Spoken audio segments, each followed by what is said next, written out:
Greetings everyone. On Wednesday, the 12th of February, Home Affairs Portfolio Committee issued a statement titled Home Affairs Committee defers further oral submissions on the Immigration Amendment Bill to next meeting. It says the Portfolio Committee on Home Affairs has resolved to defer further oral submissions on the Immigration Amendment Bill to next week, Tuesday.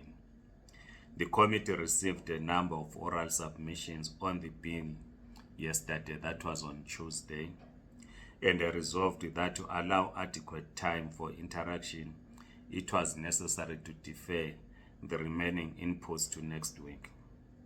The chairperson of Home Affairs Portfolio Committee, Musa Chabane, is being quoted, says, to ensure fairness of process and give all organizations and individuals adequate and equal opportunity to make submissions to the committee, it was only reasonable to reschedule the last two submissions to next week.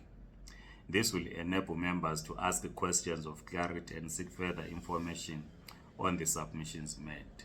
Close quote.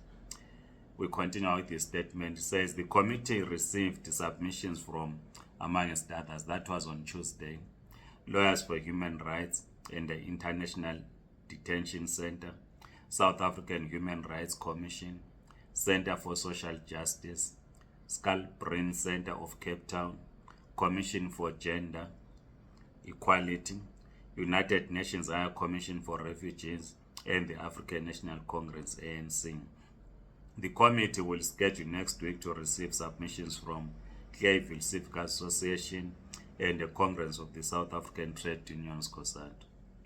The Immigration Amendment Bill aims to amend the Immigration Act 2002 so as to revise provisions relating to the arrest and detention of illegal foreigners for purposes of deportation and to align these provisions with constitutional principles.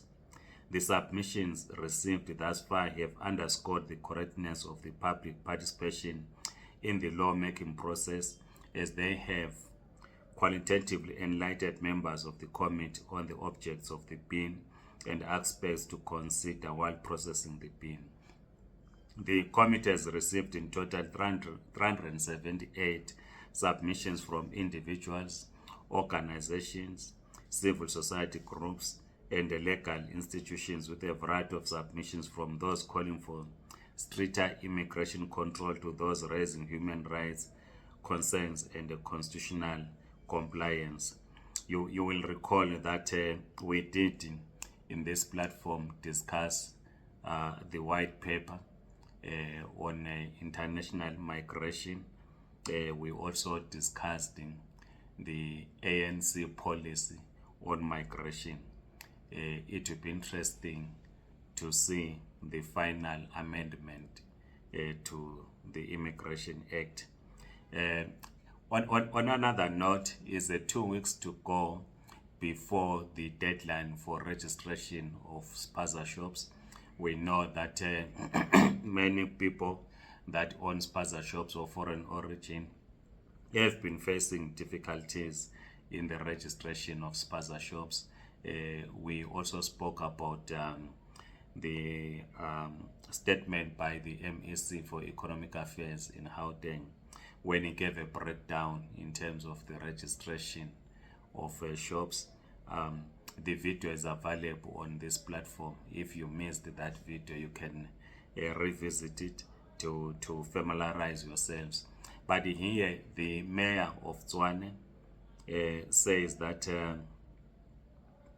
that 4,100 business owners have registered their Spaza shops.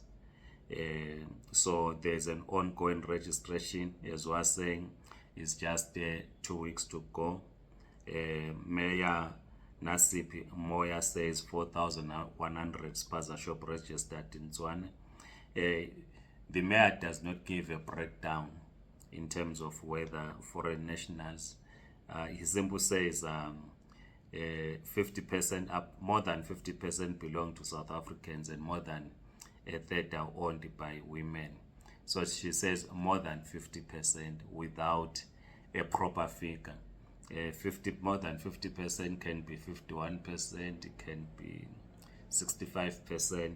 But we hope to get the details once the process is done. And if you are struggling to register your shop, there's only 2 weeks to go. You can also contact us and see if we can assist. You can WhatsApp on +2783 340 1000.